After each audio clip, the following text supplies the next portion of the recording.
بالله من الشيطان الرجيم بسم الله الرحمن الرحيم Assalamualaikum warahmatullahi wabarakatuh. Saudara-saudaraku yang dirahmati Allah Subhanahu wa ta'ala, syukur alhamdulillah dengan video ini kita bisa kembali lagi menyambung silaturahim, belajar berdoa, zikir, dan amalan-amalan yang sudah diajarkan di dalam Al-Quran, yang sudah diajarkan oleh para ulama, dan doa-doa yang diajarkan langsung oleh Rasulullah Shallallahu Alaihi Wasallam, kemudian diajarkan kepada sahabat-sahabat beliau, maupun doa-doa yang diajarkan secara turun-temurun, terus-menerus, dan tersambung sanadnya hingga kepada kita saat ini. Shalawat dan salam selalu dan tetap tercurahkan kepada junjungan kita Nabi besar Muhammad Sallallahu Alaihi Wasallam. Allahumma salli ala Sayyidina Muhammad wa ala ali Sayyidina Muhammad. Saudaraku yang dirahmati Allah Subhanahu wa ta'ala, di mana ada kalanya sebagian dari kita yang menghadapi kondisi ekonomi yang sulit. Sudah berusaha keras, namun ekonomi tidak juga berubah. Bahkan ada saudara kita yang sampai hidup dalam kefakiran. Padahal setiap hari dia tidak pernah berhenti untuk berusaha mencari rezeki. Saudaraku yang dirahmati Allah Subhanahu wa ta'ala, kejadian seperti ini bukan hal yang baru dan bukan hanya terjadi di era krisis. Namun hal ini sudah biasa terjadi bahkan di masa Rasulullah Shallallahu Alaihi Wasallam. Ada pula kesulitan, kesusahan, ataupun kefakiran. Bukan berarti orang sangat malas berdoa dan beribadah, tapi bisa jadi salah satu di antara keduanya.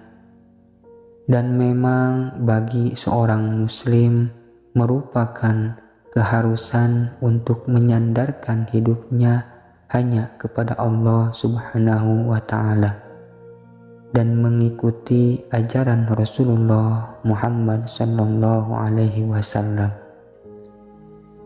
Demikian pula ketika seorang muslim menghadapi kesulitan ekonomi, ada baiknya kita memperhatikan tip dari Rasulullah Sallallahu Alaihi Wasallam agar bisa kaya.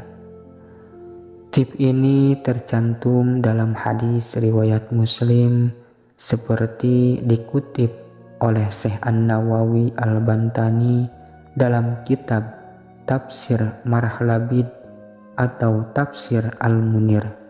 Dari Sahal bin Sa'ad, seorang laki-laki datang kepada Rasulullah Shallallahu Alaihi Wasallam dan mengadu kepadanya perihal kefakiran.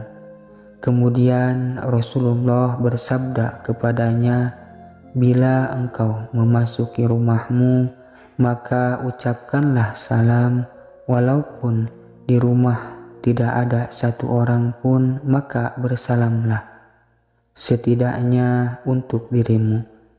Kemudian bacalah surah Al-Ikhlas sekali."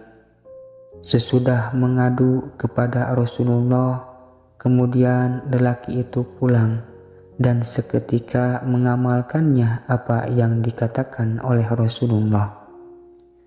Dengan izin Allah, Allah melimpahkan kepadanya rizki hingga mengalir deras sampai kepada para tetangganya. Riwayat tersebut dinukil oleh Syekh An-Nawawi dalam pembahasan mengenai tafsir surat An-Nur ayat 61. Jadi, tip yang bisa kita tiru adalah mengucapkan salam ketika masuk rumah, bahkan jika rumah dalam keadaan kosong, tetap dianjurkan bagi kita mengucapkan salam. Sementara lafal salamnya dapat menggunakan kalimat yang diajarkan Ibnu Abbas dan Qatadah. Berikut Ibnu Abbas berkata, "Bila tak ada siapapun di dalam rumah, maka ucapkanlah Assalamu alayna min kibali Rabbina. Keselamatan bagi kami dari Tuhan kami." Dan Qatadah berkata, "Bila engkau memasuki rumahmu, maka ucapkanlah salam kepada keluargamu. Mereka lebih berhak mendapatkan salam daripada orang lain yang engkau salami. Bila engkau memasuki sebuah rumah yang tak ada seorang pun di dalamnya, ucapkanlah Assalamu alayna wa ala ibadillahis sholihin. Keselamatan bagiku dan bagi hamba-hamba Allah yang soleh." Saudaraku yang dirahmati Allah Subhanahu wa ta'ala, dari kedua ajaran ulama tersebut tentang salam untuk diri sendiri yang dianjurkan Rasulullah bisa kita amalkan sesuai pilihan kita masing-masing. Bisa menggunakan yang diajarkan Ibnu Abbas atau Qatadah. Saudaraku yang dirahmati Allah Subhanahu wa ta'ala, semoga Allah memberikan kekuatan kepada kita untuk menjalankan amalan ini dengan istiqomah dan selalu berpasrah diri dalam meminta harapan hanya kepada Allah. Insya Allah, jika Allah dinomorsatukan, hal yang sulit akan mudah, bahkan hal yang mustahil. Bagi Allah tidak ada yang mustahil.